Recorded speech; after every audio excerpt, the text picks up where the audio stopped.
because we are understanding genetics and the implications of genetics, you're going to see some treatments that are very personalized to people once we understand their genetic makeups better.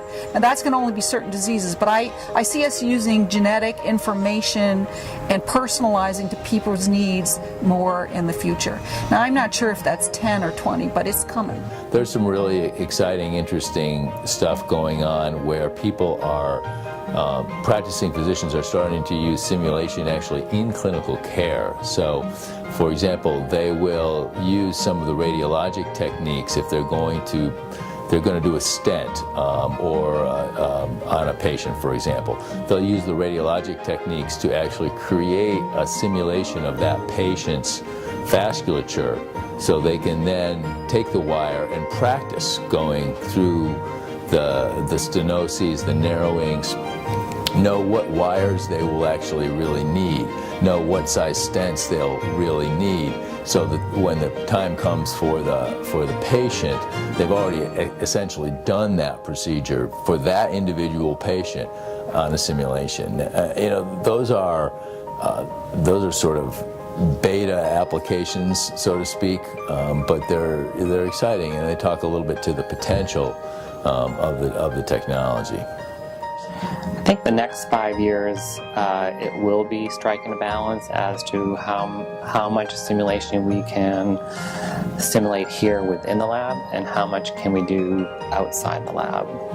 We have 3 dedicated sim specialists. We can take 1 out.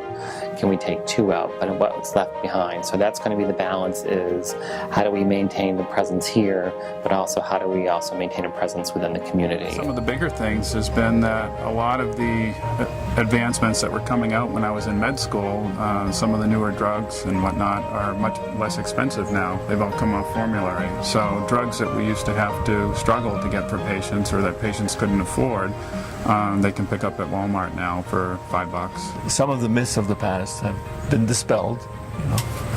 Even in infectious disease, who'd have thought that 20 years ago that ulcer disease was an infectious disease? But it is. It's an infection. And we used to take out stomachs, and we used to take out parts of the small intestine and reroute it so that people wouldn't have acid reflux or ulcer disease. But now we know that we treat it with an antibiotic and things get better.